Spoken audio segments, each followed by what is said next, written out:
Selamat pagi, salam sejahtera. Terima kasih karena bersama dengan saya di Nazilin Unity Channel. Ini satu perkara paling mengejutkan daripada Tun Mahathir Mohamad, bekas Menteri Perdana Menteri. Tun Dr. Mahathir Mohamad pernah menjadi Perdana Menteri 2 kali. Bayangkan 2 kali. Perdana Menteri paling tua di Malaysia. Perdana Menteri daripada 2 pakatan kerajaan, daripada kerajaan dan akhirnya daripada pembangkang.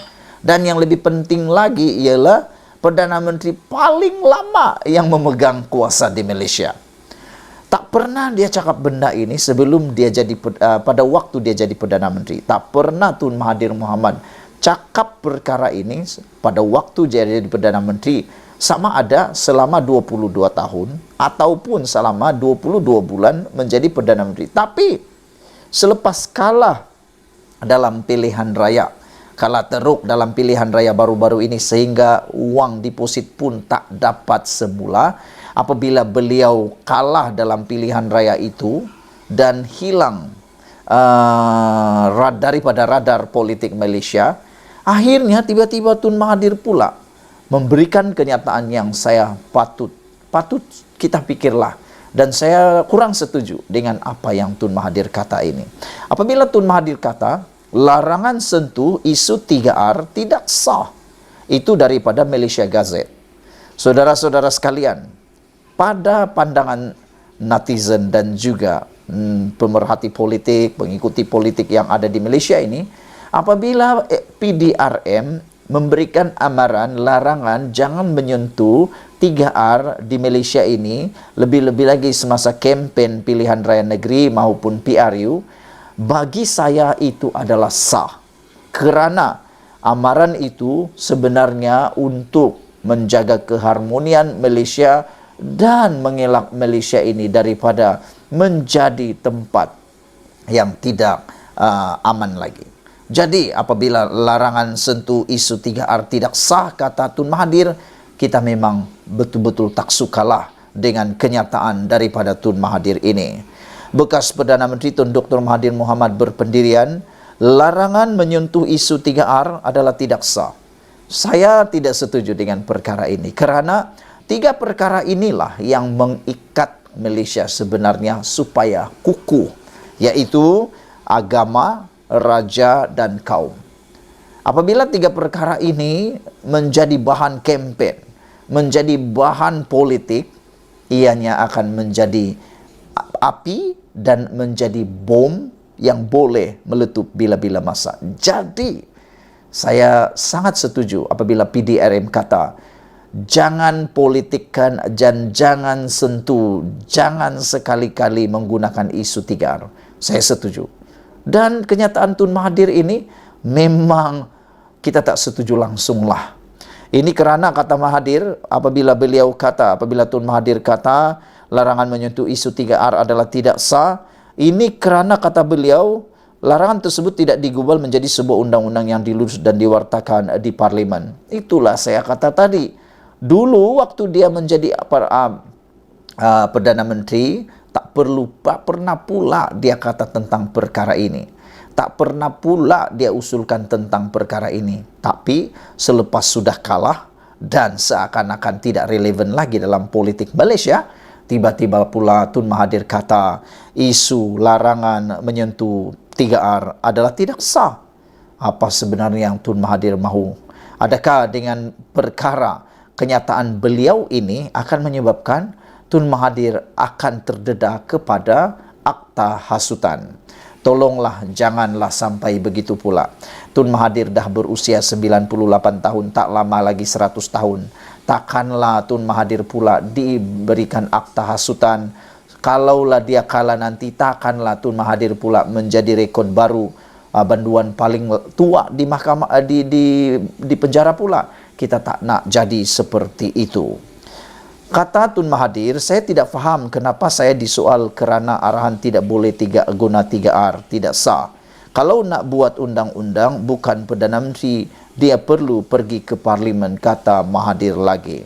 Kalau Parlimen lulus dan diwartakan sebagai undang-undang, Barulah undang-undang itu berkuasa, tapi Perdana Menteri Datuk Seri Anwar Ibrahim buat keputusan tanpa rujuk pada sesiapa dan ia kononnya dijadikan undang-undang sehingga polis bertanya kepada saya macam-macam. Katanya ketika ditemui selepas program Minggu Negarawan Peradaban dan Sosiologi. Beliau berkata demikian mengulas tentang tindakan polis merekod keterangannya semalam. Tambahnya, larangan berkenan merupakan satu bentuk tekanan daripada kerajaan melalui pihak polis. Siapa sahaja bercakap pasal bangsa, agama dan raja-raja akan disoal oleh polis. Ini adalah satu cara penekanan, kata Tun Mahathir. Sebab semua orang takut kalau polis datang, kerajaan guna polis mengugut rakyat supaya jangan bercakap berkenan perkara yang kerajaan tidak boleh jawab, tambah Mahathir lagi. Mengulas lanjut, Mahathir berkata beliau telah memberikan kerjasama yang baik kepada pihak polis sewaktu dipanggil memberikan keterangan. Malah, beliau memaklumkan kepada polis bahawa sudah bersedia didakwa ke mahkamah. Saya disoal dan biasanya saya minta didakwa ke mahkamah dan saya akan jawab semua soalan yang soalan mereka saya tidak jawab, kata Mahathir lagi. Saya beritahu polis saya suka dibicara di mahkamah. Boleh saya beritahu kepada seluruh rakyat kesilapan yang dilakukan kerajaan, kata Tun Mahathir lagi. Semalam, Pengarah Jabatan Siasatan Jenayah JSJ Datuk Seri Muhammad Suhaili Muhammad Zain mengesahkan telah merekodkan keterangan Mahathir berkaitan kenyataannya yang didakwa berunsurkan penghinaan terhadap institusi diraja dalam program sidang meja bulat proklamasi orang Melayu baru-baru ini. Betik dari Malaysia Gazette. Persoalan daripada netizen ialah kalau Tun Mahathir Mohamad menjadi Perdana Menteri dan isu ini dilakukan oleh pihak pembangkang pada waktu itu, apakah tindakan Tun Mahathir Mohamad? Adakah Tun Mahathir akan berdiam diri, membiarkan saja isu 3R itu dimainkan dalam politik, dalam kempen atau sebagainya? Ataukah Tun Mahathir Mohamad turut akan bertindak juga seperti yang dilakukan oleh kerajaan pada waktu ini? Pada pendapat anda, apa yang Tun Mahathir akan buat? Anda mungkin masih ingat, ada satu akta keselamatan dalam negeri, yaitu ISA, yang paling hebat berkuasa dulu sewaktu Perdana Menteri Tun Mahathir Mohamad menjadi Perdana Menteri pada waktu itu. Anda masih ingat? Adakah itu ada kaitan dengan isu kali ini kalau Tun Mahathir menjadi Perdana Menteri pada waktu ini? Jadi, persoalan sekali lagi daripada netizen kepada anda semua, kepada Tun Mahathir juga ialah, kalau Tun Mahathir Perdana Menteri pada waktu ini, ada orang yang menggunakan atau menyentuh isu 3R itu, katalah ada orang yang guna atau menyentuh 3R itu, apa tindakan Tun Mahathir? Adakah dia akan berdiam diri, berpeluk tubuh, atau turut melakukan perkara yang sama pada waktu ini? Sekian dulu untuk kali ini. Jangan lupa tinggalkan komen anda, tekan butang subscribe. Kita jumpa lagi. Bye-bye. Selamat pagi, salam sejahtera. Terima kasih karena bersama dengan saya di Nazlin Unity Channel. Beberapa hari yang lepas, sibuk, walaupun sibuk, orang-orang serang kerajaan dan ada juga yang menyerang Perdana Menteri kita. Mereka kata, kenapa Perdana Menteri yang hadir bersama dalam konsep KEPSI itu tak menghalang atau tak melarang kehadiran pelajar tahfiz ke sana, kata mereka. Itu cerita sebelum cerita ini yang saya nak kongsi dengan kamu semua. Ada juga yang kata kerajaan punya salah kerana macam-macam lah yang mereka kata. Dan ada juga yang menuduh kononnya kerajaan yang bertanggung jawab. Tapi rupa-rupanya, ini mula-mula cuba nak malukan Datuk Seri Anwar Ibrahim. Ada yang cuba nak malukan Anwar Ibrahim, kerajaan perpaduan, tentang isu pelajar tahfiz menonton konsert ataupun Pesta KEPSI Music Fest ini. Akhirnya, itulah orang kata, yang benar tetap benar, yang salah tetap salah. Macam mana pun nak menegakkan benang yang basah, ianya tetap akan terkulai juga, tak akan dapat diluruskan. Dan lebih-lebih lagi, orang yang salah, yang teraniaya, akhirnya ujung-ujung akan menang juga.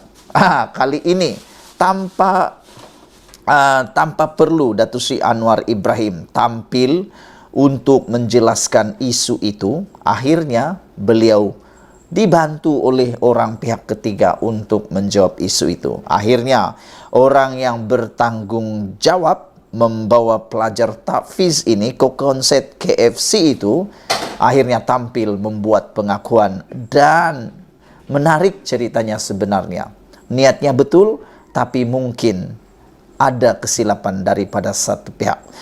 Ini apabila beliau ataupun pelajar tahfiz di konser KFC sebenarnya dinyatakan bukanlah orang Malaysia tetapi pelarian Rohingya dan kerajaan tak terlibat langsung. Jadi kalau sebelum ini Anda dengar tersebar kononnya kerajaan punya salah dan sebagainya, itu semua adalah bohong. Kerana pelajar tahfiz yang hadir ke konser KFC itu adalah anak pelarian Rohingya dan kerajaan tidak terlibat. Pelajar berjubah hijau dan berseban putih yang menghadiri konser KFC Music Fest di Stadium Melawati Shah Alam semalam adalah daripada Madrasah Watahfiz Al-Quran Rohingya TTDI Jaya Selangor. Pendedahan seorang individu iaitu Andri Ung Han Ziang. Itu susulan tular di media sosial rakaman video menunjukkan kelibat kumpulan pelajar terbabit. Ramai tidak berpuas hati dan mempertikai kewajaran mengundang kumpulan pelajar terbabit dalam program hiburan itu. Malah pemimpin dan penyokong PAS dilihat mengambil kesempatan dengan menyerang kerajaan perpaduan termasuk mengaitkan dengan kehadiran Perdana Menteri Datuk Seri Anwar Ibrahim. Mengulas lanjut, Andri menerusi kenyataan hari ini berkata, penganjuran konser itu adalah dari pihaknya sendiri untuk memberi peluang kepada anak yatim yang kurang berkemampuan untuk memeriahkan festival. Mereka adalah anak-anak pelarian Rohingya, beragama Islam dan hampir tidak tahu berkomunikasi dalam bahasa Melayu. Tujuan kami hanya ingin menghiburkan mereka kerana dalam Islam sendiri tidak membezakan sempadan dan status pendatang haram mereka. Kami juga mohon agar pihak berwajib dan mereka yang lebih Islam supaya lebih cakna akan kebajikan anak-anak ini daripada hanya tahu bercakap, katanya. Individu berkenan juga memberitahu pihak KFC dan kerajaan tidak terlibat sama sekali dengan kehadiran pelajar tahfiz terbabit. Mereka juga tidak diberi sebarang makluman mengenai perkara tersebut, katanya. Menurutnya, festival yang mengumpulkan 700 anak yatim dari 22 rumah anak yatim di seluruh negara itu turut menyediakan pelbagai permainan kanak-kanak antaranya bouncing castle. Saudara-saudara sekalian, ini satu penjelasan, penerangan yang memang kita tunggu-tunggu. Kata Andri, beliau yang bawa pelajar tahfiz itu ke KFC Music Fest. Individu ini tampil menjelaskan mengenai tindakan yang membuat pelajar terbabit. Andrew Ung Han Ziang mengakui dia individu yang membawa pelajar terbabit ke festival tersebut. Pihak penganjur termasuk kerajaan tidak terbabit langsung dengan kehadiran mereka. Jadi kalau selama ini tersebar di media sosial, di TikTok, di Instagram, di Facebook, di YouTube, di mana-mana sekalipun, ini satu penjelasan bahawa kerajaan tidak terbabit, bahkan KFC pun tidak terbabit. Mereka langsung tak tahu tentang perkara ini pun, kata Andri lagi. Menurutnya dia bersama rakan berjaya mengumpul sumbangan bagi membawa kira-kira 700 anak yatim dari 22 rumah kebajikan seluruh negara ke festival itu. Betapa baiknya niat mereka itu kan. Pada pendapat saya, perbuatan itu niatnya amat baik. Lagi pula konsep itu tidaklah terlalu konsep yang kita kata terlalu keduniawian. Dia hanya hiburan biasa, tidak liar dan terkawal. Jadi apa salahnya untuk membawa anak-anak malang ini untuk berhibur sekali-sekala? Mungkin saja pakaian mereka itulah yang tidak mengikut garis panduan. Itu saja mungkin kesilapan yang di luar pandang atau terlepas pandang oleh pihak tertentu. Inisiatif ini adalah sepenuhnya daripada kami, kata Andri lagi, yang ikhlas untuk memberi peluang kepada anak yatim yang kurang berkemampuan merasai pengalaman menghadiri festival itu. Kata beliau, tujuan kami ikhlas menjemput mereka bersama memeriahkan festival yang turut menyediakan permainan kanak-kanak dan aktiviti lain serta konsert, selain boleh dihadiri semua masyarakat. Makna kata, apabila semua masyarakat boleh hadir, ia adalah konsert yang terkawal sesuai untuk semua peringkat usia. Kenyataan itu susulan tular di media sosial. Rakaman video menunjukkan kehadiran pelajar tahfiz menonton konser di festival hiburan itu. Video berkenaan menerima pelbagai reaksi daripada pengguna media sosial. Mengulas mengenai video tular itu, Andri berkata, pelajar memakai jubah hijau dan berserban putih adalah dari sebuah pusat tahfiz di TTDI Jaya Selangor. Katanya, mereka adalah anak pelarian Rohingya yang hampir tidak tahu berkomunikasi dalam bahasa Melayu. Andri berduka cita atas ketidakpuasan hati dan menyinggung perasaan pihak tertentu yang terkesan dengan isu itu lagi.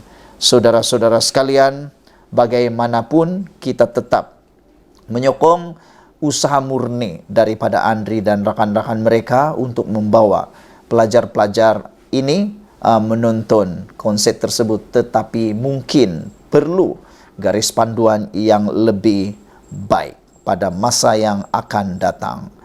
Saudara-saudara, itulah penjelasan dan pembongkaran yang memberikan pencerahan kepada kita semua tentang isu pelajar tahfiz ke konser KPC tersebut.